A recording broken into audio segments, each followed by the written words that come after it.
By a show of hands, how many of you make less than you think that you are worth? Why is that? It's time for you to put your foot down and say, enough. Luckily, you're here at the right time and the right place. The most wonderful real estate podcast ever is the path that you seek.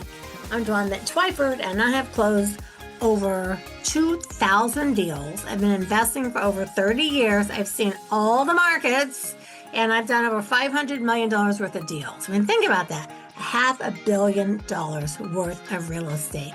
And I have a heart for you. I want you to walk my path with me. Your life is about to change. And do you know why? Because it's time to thrive in 25. Say it with me. It's time to thrive in 25. It's time to thrive to 25. Enjoy the show. Hey, everybody. Welcome to the most wonderful real estate podcast ever. I'm your host, Dwan Bent Twyford, and I took my name Dwan and Wonderful, and I made a new name, which is Dwanderful. So you are now part of the Dwanderful real estate investing world. I'm at dwanderful.com, and our motto at Dwanderful is people before profits. So if that's something that resonates with you, stay, listen, watch, have some fun, and then subscribe, follow me, and let's be friends. So I have a great guest today, Ann Michelle, and so we just jump right in. I don't need this long 10-minute intro. We just jump straight in. So Miss Ann Michelle, how are you today? I am absolutely wonderful. And yourself? Perfect. And I love your background. We were just talking. You live in Panama. I do. I live in a place called Bocas del Toro, Panama, which is an archipelago of islands off the Caribbean side. All right. So what time is it there? It is 1:23. In the afternoon? In the afternoon, yes. Okay. So we're only an hour off on our time. Yeah. You're in Florida, right? So we're I'm in Colorado right now. Yeah. Oh, you're in Colorado right now? So you're an hour the other way. Mm-hmm. Yes. We don't change times. So during the summer, we are an hour we're in Central Time, and then during the winter, we're on Florida time. Yeah, I know. I wish we would stop changing time. Yeah, honestly, it is so annoying. And, like I get why they do it, but it's like, honestly, there's states that don't do it. Countries don't do it. It's like, why do we change time? Yeah, I think we don't need it anymore, and maybe someday they'll quit doing it. I don't know. Trump talks about he's going to undo it. And I'm like, yeah, but the person before that said that, and the person before that said that, and the person before that said that. Like, just change it and just leave it. Because it's just, I don't know. It's weird. Like, Arizona doesn't do it. A couple states, they don't do it. And it's like, you know what? If they can not do it, why does the rest of the country have to do it? It's annoying. I do like the summer months, though, because it's late, really dark. I mean, it's light, really late. So I do like that. But gosh, in the winter, especially in the mountains, it starts getting dark at 4. It's like, it's 4. Why is the sun setting right now? Why is it dark up here? Here in Panama, it's the same 12 hours light and 12 hours night all the time because we're so close to the equator. So the sun rises at 6:30 and the sun sets at 6:30. Nice. All the time. See, so that would be really nice. That late night light. Nice. I love that. So I like to just start my guests off. Tell us what you do and tell us how to find you on social media. I'm going to just ask you a bunch of questions and find out how you came to be Miss Ann Michelle. Okay. Well, I'm Ann Michelle Wan, and I have a company called Passive Profit Partners. So that's my current company where it's like a family office where I gather investors and we do projects that I feel are important to produce in this day's world because especially in Panama, but worldwide, there's a shortage of housing for seniors. And I can get more into that later, but I'm a developer these days, evolving through my real estate career. I'm now a developer and I build homes and multifamily projects. So People can reach me. I have a profile on LinkedIn with my name, Anne Michelle Wand, and also a page for my company, Passive Profit Partners. That's probably the best way. Okay. Is Passive Partner Profits on Instagram or Facebook or anything? I do have an Instagram and Facebook profile, but I don't post on it as much as I do on LinkedIn. Yeah, I get you. Okay, so I like the fact. Okay, so you started off investing here in the States. I did. I started my real estate career similar to you as a single mom. Yep. I got divorced and needed to figure out a way to support my kids and myself. And I got a job to start with, but discovered real estate. And the way I discovered real estate, because I knew it was going to create a retirement account for me. I was smart enough to know that, but I had to figure out how. So I studied from people that were experts in the field and learned how to do fix and flips and subject tos and buy and holds and rental property and all Yeah. of that stuff, just, very similar to you. But my first deal was an excess land deal. I found a house on the edge of Boulder, Colorado. Okay. And it was in an area they called Dog Patch because the houses were kind of run down and they were on bigger lots, 1 acre. And I was able to buy that house on the acre. And I found out that if you subdivided it into 4 lots, you had to annex to the city. And then you could hook up to the city services. You could subdivide it into 4 lots, one with the house. So my kids and I lived in the house and fixed it up. And I divided it up into the 4 lots, sold 3 lots. I had borrowed the down payment for it, didn't have the down payment, paid that back, and bought 2 other properties. And I said, wow, I'm sold on real estate. Yay. I know. It's so crazy how, like, going through divorce, like for me too, getting into real estate, and then it turns into like such a giant career. It's like I never would have imagined that this would be my life. Well, I didn't either in the beginning. I started out actually putting myself through beauty school and becoming a hairdresser, and then Mhm. starting my own salons. So while I was doing the real estate on the side, I was running these 2 salons and very successfully. And that's a really another great story of my beginning, very close to when I bought the house. I found a little shop called London Hair. I don't Mhm. know if you've ever been in this position, but when I had my job as a hairdresser, my boss didn't appreciate me. Have you ever had a job where your boss didn't appreciate So you? many. That's why I have to work for myself now because I Exactly. appreciate it. Exactly. So many, so many. So my boss didn't appreciate me, and I went looking for a better opportunity. And I found this lady that owned London Hair, and she'd owned it for 17 years. And she Oh, was in a little house on the main street of Boulder. And it was really unique because she had brought a London phone booth from London and planted it in the front yard. oh, so fun. And the house itself was a historic house that the CU's first woman faculty member had lived and died in. Wow.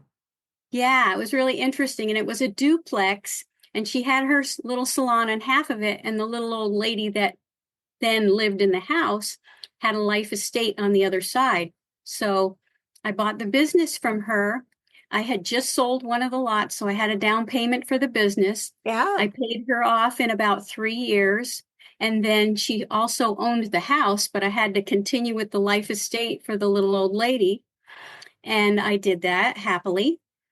So I bought the building from her too, and she financed it because she was of an age of wanting to retire, Yeah. and she was willing to own her finance. And it took me 10 years to pay that one off. In the meantime, the little old lady died, and I expanded the salon and added nails and massage. And later in my career, when I decided to go full time into real estate, sold that whole thing. No, that was a good start though, because you were doing here, which you were liked, and you built a little business and had some property and sold that.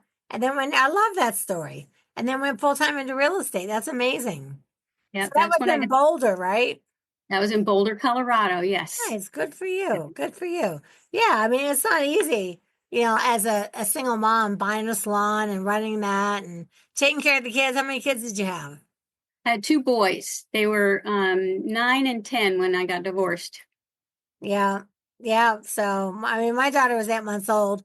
So I guess, Oh, not that divorce doesn't so affect kids. She just always grew up with just me. So she doesn't know any other way. But, you still don't have a father in the home. And, divorce is an ugly thing. But sometimes out of the ashes, the phoenix rises. exactly. So, all Exactly.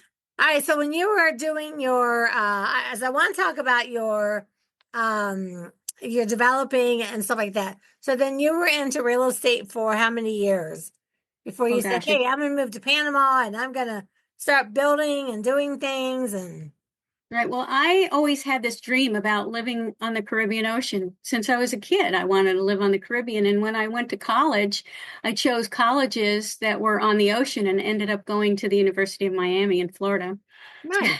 oddly enough, but ended up in Colorado with my kids and my marriage. Yeah, So, um,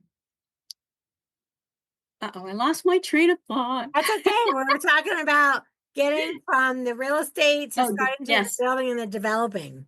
So after I sold the salons, I went full time into real estate and I got my real estate license and I became an agent, mainly because I wanted to be able to find properties as soon as they, on the MLS or Oh, before they sure. got on the MLS. And I did. And I did. And I continued to invest in single family homes. At one point, I owned 5 single family homes in Boulder. I had a duplex in Ew. Longmont and a 44 unit apartment building in Denver. You know, and so at that point, I decided to sell some of those things and try my hand at vacation homes. And I bought a vacation home with my sister in Hawaii on the island of Wow. Kauai. Yeah. And it was a little cottage on a hill, not on the ocean, but really sweet. With two smaller cottages that we could rent out. So I spent the next 5 years visiting there with my sister and sometimes without my sister, renting out the cottages uh, and ended up enjoying Hawaii, but it wasn't the right place for me, my place in the sun, right? Now I love Hawaii too, though. It's great there. It's great. It's great to visit, but I didn't end up staying there. Sold that and then started looking at what Hawaii made me realize was that I wanted to be closer to the US mainland, because I Yeah. want to be able to visit my family easily. I wanted it to be a less expensive place to live, but still on the Caribbean with friendly people. I didn't find the Hawaiians terribly friendly. Um, and The uh, people that are born and raised there, they're not that friendly to outsiders. exactly, exactly. I, And with I a saw little that too. bit, yeah, yeah. And with a little bit warmer temperatures, because the ocean temperature in Hawaii is 78, and my favorite is about 82. There you go. So yeah, you can relate. Oh yeah, Um, no, I'm a beach girl, so I am a beach girl. I go yeah, to Florida. Sometimes I go to Florida to our house in like July and August. But it's like it's so hot. I'm like, it's baking. It's perfect. I can paddleboard on the lake. Because in the winter, I mean, I love it in the winter too, but the water's too cold. yeah, I'm like, yeah. Here in Panama, you can swim year round in 82-degree water. oh, It's just beautiful. sounds So like I a I dream. next traveled I was single for a long time after my marriage, and I traveled with my girlfriend, and we decided to travel all through Central America, seeing if there was a place where we wanted to be. And we went to Puerto Rico, we went to Nicaragua, we Yeah. went to Guatemala, we went to Belize, we went to Costa Rica 3 times. It was really hot in the 90s, and we thought Oh, it Costa was. Rica was going to be it. But somehow, every time we went to Costa Rica, we either didn't find what we were looking for, it was either too remote or too expensive for our budget at the time. So I saw this little ad in a newspaper I used to subscribe to, and it said, cheapest land in the Caribbean. And it happened to be in Panama, Bocas del Toro, Panama. And we were in Huh. Costa Rica at the time. So we decided to take a side trip, go to Panama, and see what happened. And the rest is history. We arrived there on the little plane, those puddle jumpers. I don't know if you've Oh, traveled yeah. like that. You probably have. And go in at this small airport, get off the plane and look around, and it already looked inviting. The temperature Yeah. was perfect. There was breeze. These little shacks were everywhere, colorful, Very quaint. colorful. Reminded me so much of Key West in the old days, like in the Yeah. 50s. People don't know. How old are you? They don't know. You don't know So how old you are? how old am I? You. How old are you? I'm 74. Okay. So I'm 66. So we remember Key West when it was like Key West. Yes. You'd go and it was like shorts and flip flops and it was casual and everybody was amazing. And it was my favorite. At one point, was living in Fort Lauderdale and I thought, I'm going to move to Key West because the people. And then I don't know what happened over the last, decade.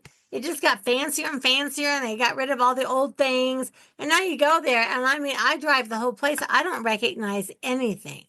Yeah. But in the day, it was like, I know what you mean. It was like just the greatest place. Everybody loved everybody and everybody just hung out and you just make friends everywhere. And those conch houses. It's like, oh, Well, I used you to can love imagine Key West. when I got to Bocas, that's what it was like, Key West in the old days.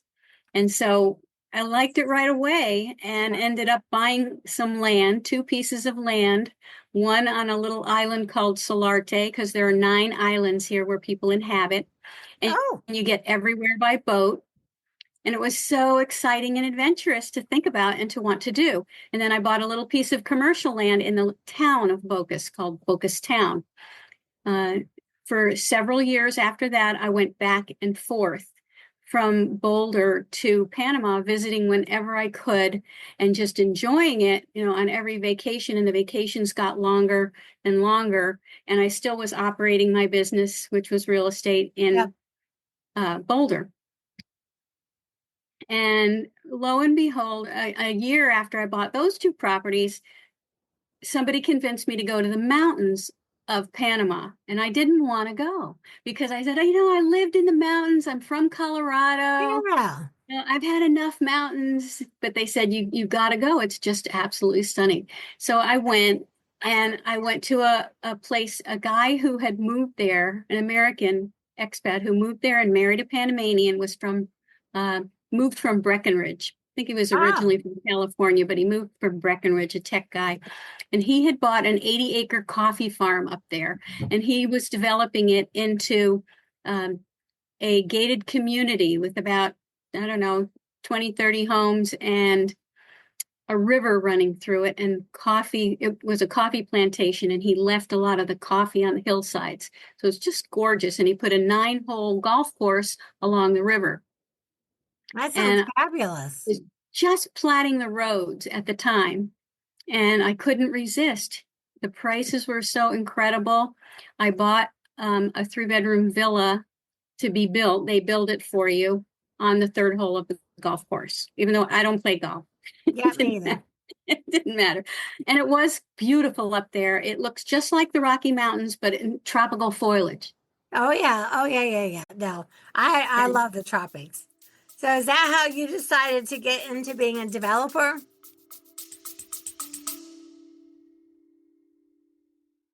I trust that you are loving the podcast. Hey, do you really want to become a super kick-ass superstar real estate investor? Really? Really? Really? All right, I want you to spend the next minute and just take my real estate investing quiz. Super fast, super quick. It'll let you know where you stand on your journey. The link is in the show notes, or you can go to Dwanderful.com. And back to the show.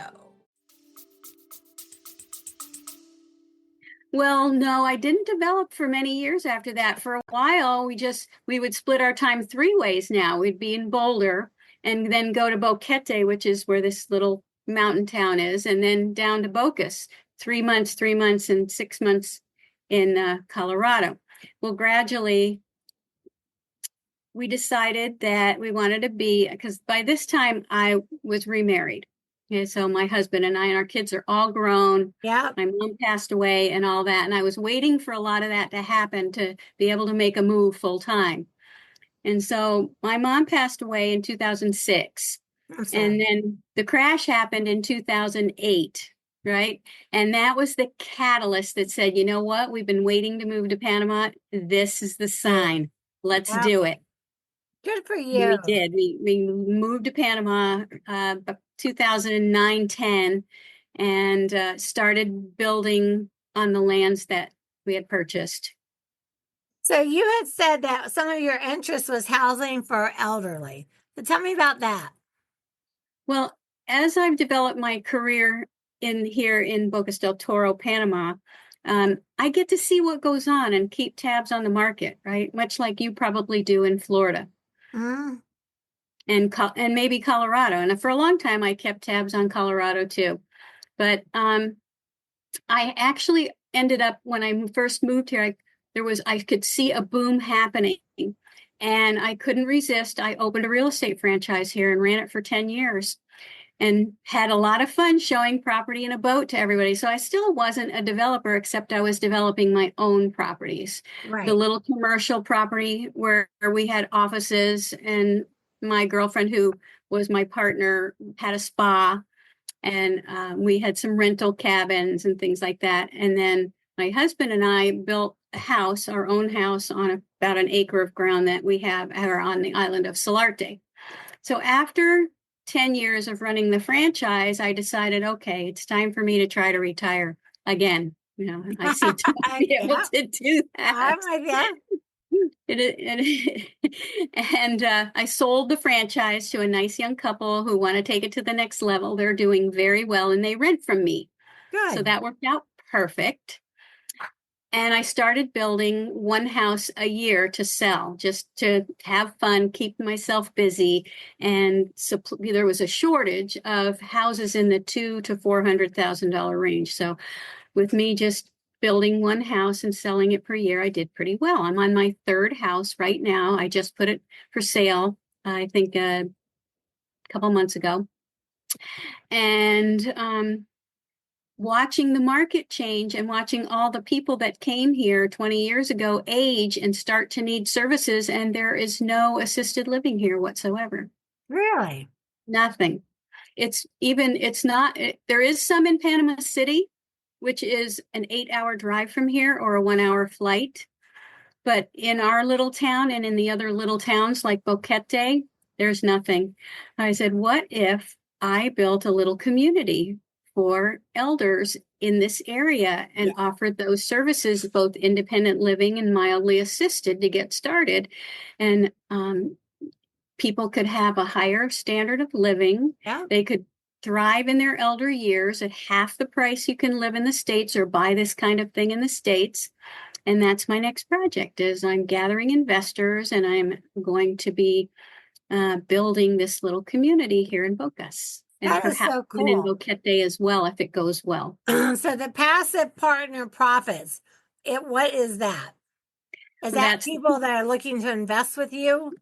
Yeah, that's the company that I formed to be able to accept investors. It's an LLC with me as the general partner, and the investor partners would be the limited partners.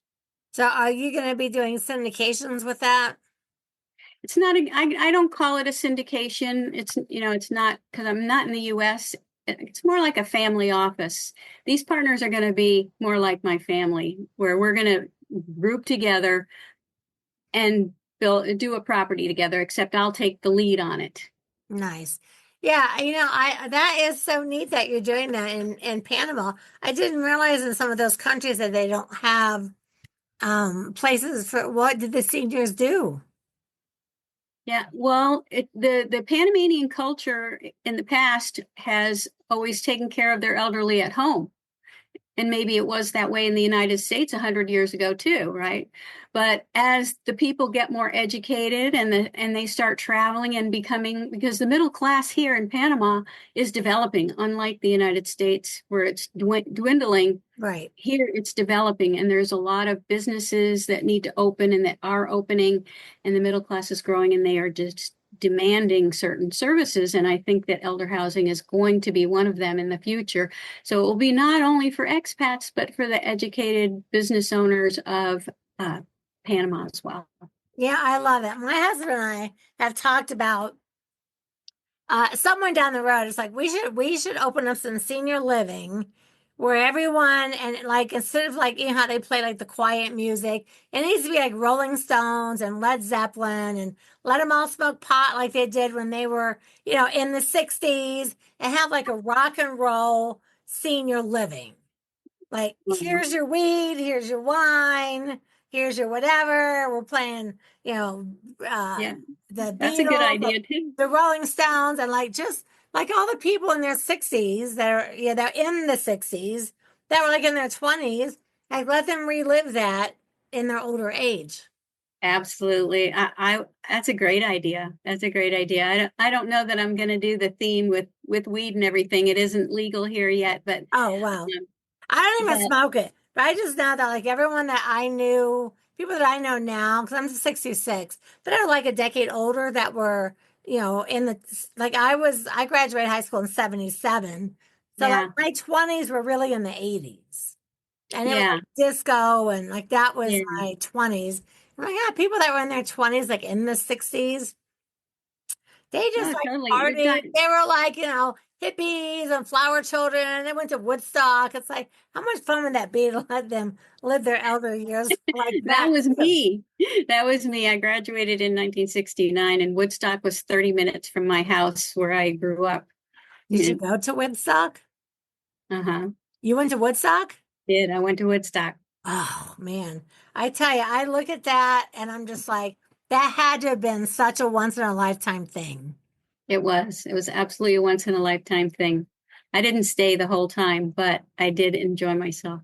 Oh yeah, no, no, no. I Yeah. I can imagine. I have some friends that used to go like, oh yeah, we dropped acid, and we hung out, we did this, we did that, and like, and I'm not like pro drugs. I don't smoke weed, on all that stuff's legal. I don't do any of that. But it's like if you could like relive those years and at the other end, I feel like people would be so much happier.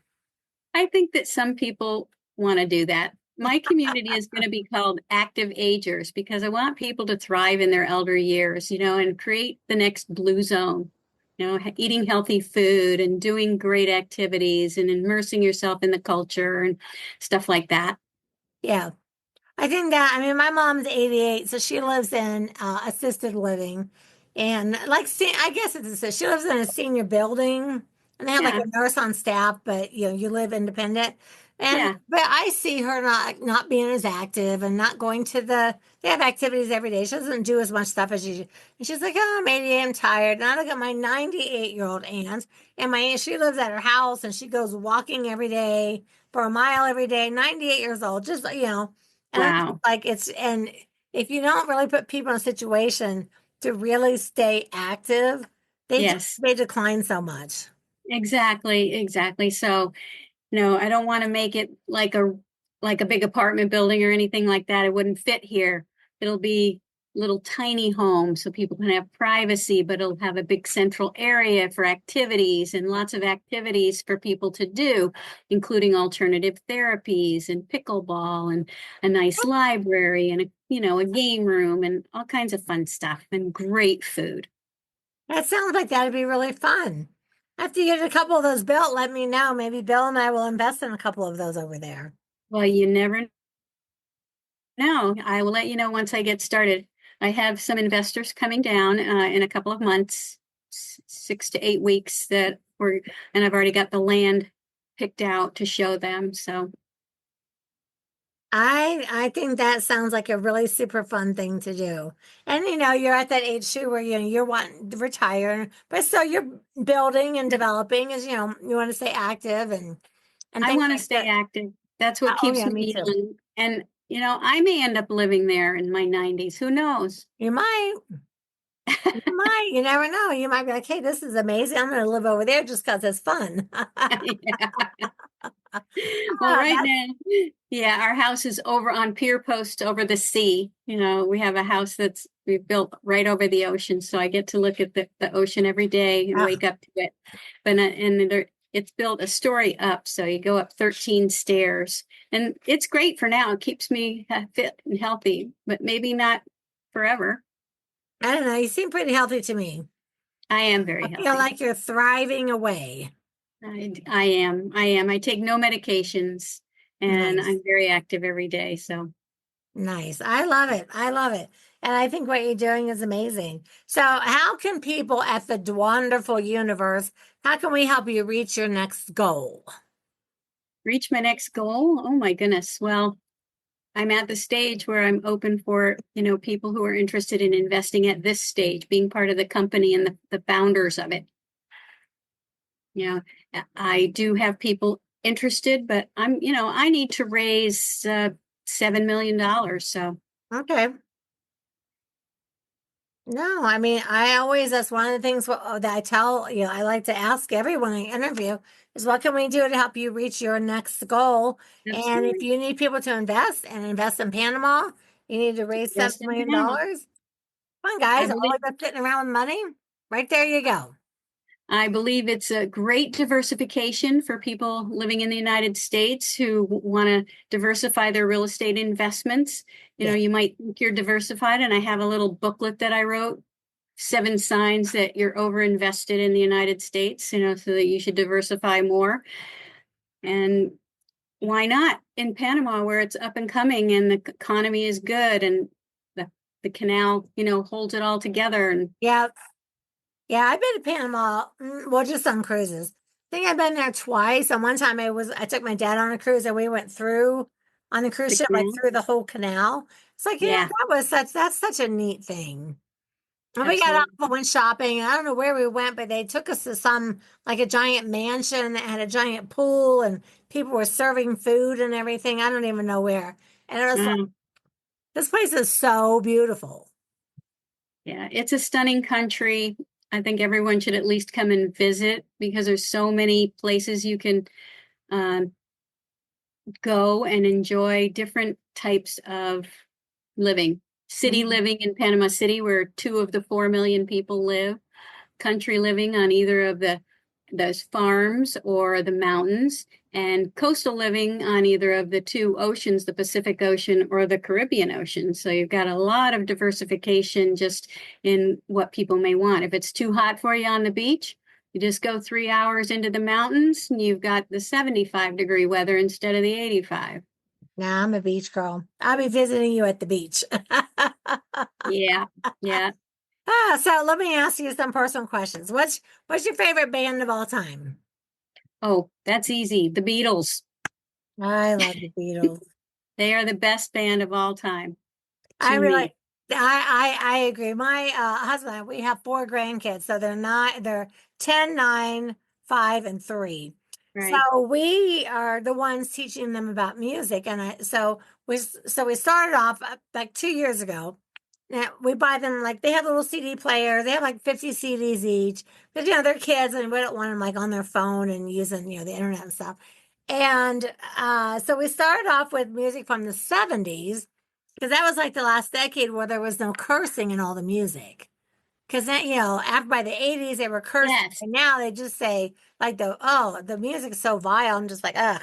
So, It's so different, so different. Yeah, ah, everything then was about love and peace and, yes. you know, So we just bought them all Beatles CDs, and they yeah, are in love with the Beatles. And I would too. so we do the Beatles. We got them some John Denver stuff. Any band from the 70s, but not like the Stones or Aerosmith, because they're kids. That's like a little bit too hard, I feel like, for them. Uh-huh. But I told my husband, I said, the Beatles is safe. Every song, they were unbelievably amazing. They changed the world. And my grandkids wear Beatles t-shirts and they go to school and they talk to the teachers about music. My 10-year-old, and she loves Queen. So she talks to her teachers about Queen, Tom Petty, and the Beatles. And they're like, "How old are you?" She's like, "Oh, my Pappy Mimi. It's the best music ever." So that's who they love. They love it. And I'm just like, and it's innocent music. It's like things were just so simple then. Yeah. I Yeah, miss how I simple agree. things used to be.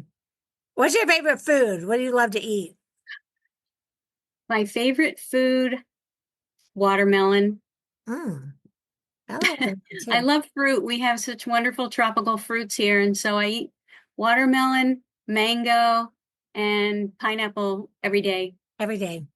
Okay, so now do you salt your watermelon? Salt or no salt?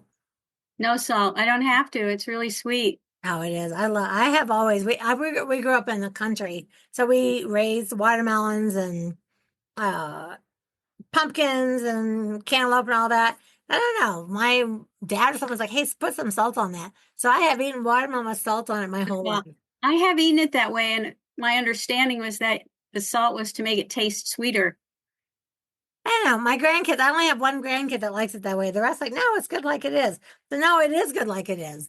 That It is I good think like it is. from childhood, I just did that. I'm like, this is so yummy this way. What's your favorite time of day? When are you the Morning. happiest? Sunrise is my favorite time of day. I am a morning person all the way. And I have my morning routine that I mostly don't let anything interrupt. I wake up at sunrise and first thing I do is meditate, to get my day started right. Yeah. So, Well, it's beautiful where you're at. Okay, so the last question for you, Miss Anne Michelle. I always like my guests to leave us with a word of wisdom, but just one single word. oh my goodness.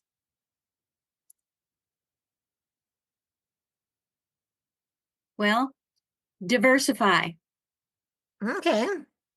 Don't put all your eggs in one basket. Okay, so what we do in the Dwanderful universe is every week, because I have a guest, I do one podcast a week, and I tell everyone take that word, write it down, stick it on your mirror, and every day for that week, say diversify, diversify, diversify. So that's our official word of the week in Dwanderful. And so, what is diversify? Because you kind of said it, but what does it mean to you? What it means to me, I think of it in the world of real estate and investment because everyone wants to have a good retirement, right? Yep. Everyone. But they don't always know how to get there. And so many people get to retirement age and don't have enough saved. But if you follow very simple principles with financial education, which I'm sure you teach, and I don't teach formally, but I teach people within my sphere, that kind of thing. And you say, you have your buckets for saving and investments and Yep. emergency funds and all that stuff. Vacation fund, very important too. Yeah. Yeah. Right. And then you begin investing first, maybe in your backyard where you're learning about everything, and then maybe diversifying out into other cities in your state, and then maybe even out of state in other states in the US, which I also did. I had investments in 4 states at one point in my career. Nice. And then for me, the next logical step was to go out of the country abroad, and I could have invested in Italy. I could have invested lots of Portugal, lots of places, but I happened to choose Panama. And I think that people should consider investing outside the United States, whether it's Panama or another foreign country that they think is really great. Yeah, no, I have to work so hard with investors now to get them just to invest outside of their state. I'm Exactly. like, we live in Colorado, so like up here where I live, my son just bought a house in my subdivision. They're $850,000. So it's like if you want to buy that and you have it for a rental, if it's empty for 2 months, can you even afford to keep up with it?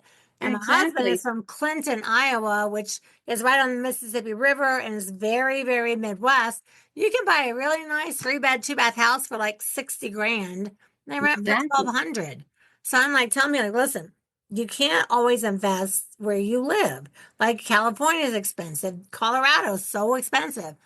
Phoenix, some of these places, I'm like, go to the Midwest. Just go like to Iowa and Ohio and go to the Midwest where you can buy cheaper things, get in a good area, good neighborhood, and do that. So it's like pulling teeth to get people just to invest out of their own state. But we can send them your way, like say, listen, I got someone in Panama that will hook you up all the way and put some money down there. Exactly. And so if you put your eggs in all the different baskets, like we're saying, choose places other than especially if your backyard is expensive, like you were saying, totally agree with you. Then when a downturn does happen, you still have something that's probably going to be okay. Exactly. And a little bit in the stock market too. You got to have a little bit everywhere. A little bit of a little crypto. I like crypto a little bit. So a little crypto, a A little little bit of stock crypto, market, yep, little of everything, a little of a little bit of everything. gold. Yeah, yeah, yeah. Well, that's one thing. We have so much gold and silver, and not at my house for anybody listening. So, Right. but you got to have you just need to have a lot of stuff because you never know what's happening. If the power grid goes down, Yep. your crypto and your dollar bills aren't going to be worth anything. You need to have some gold and silver. Yep. So you just got to That's why. just diversify into many things. So, well, so I Mhm. really love getting to know you, Miss Ann Michelle. I would consider coming down in a couple of years and maybe helping you with some investing down in Panama. It sounds amazing. Oh, I think we'll be well on our way by then, and you'll be very welcome. Yes, I want to be in that beach air all the time. Yeah, we've got 5 beautiful beaches. There's, it's incredible. There's 9 islands, and every island has a windward side and a leeward side. And on the leeward sides of the islands is all mangrove that, supports the environment. And on the windward sides of the island is where the beaches are. So they're Yeah. not everywhere, if you know what I'm Yeah, saying. no, I know exactly. It sounds like you found a beautiful spot for yourself. We found a great spot. So, All right, everyone. We'll be back next week. Don't forget Dwanderful.com. And don't forget Passive Partner Profits. Also look for Ann Michelle. It's ANNEMICHELLE Wand, WAND, on LinkedIn. And think about doing some investing outside of the country.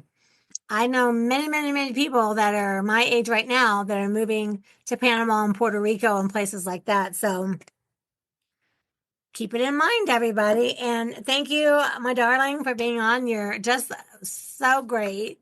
And the fact that you went to Woodstock, I was like, ah, we're going to sit down one day and you have to tell me all about it. It sounds amazing. And we'll be back next week, same bat time, same bat channel. And remember that the truth is in the red letters. All right, everybody, have a good week. Miss Ann Michelle, thank you. And we'll be back next week. I am so glad that you stuck around. I almost forgot to tell you. In addition to having this amazing educational podcast, I'm now able to work with you one-on-one. Yes, one-on-one, you and me working together, and have a 3-deal guarantee. 3-deal guarantee that you'll close 3 deals. So you have nothing to lose. You have everything to gain.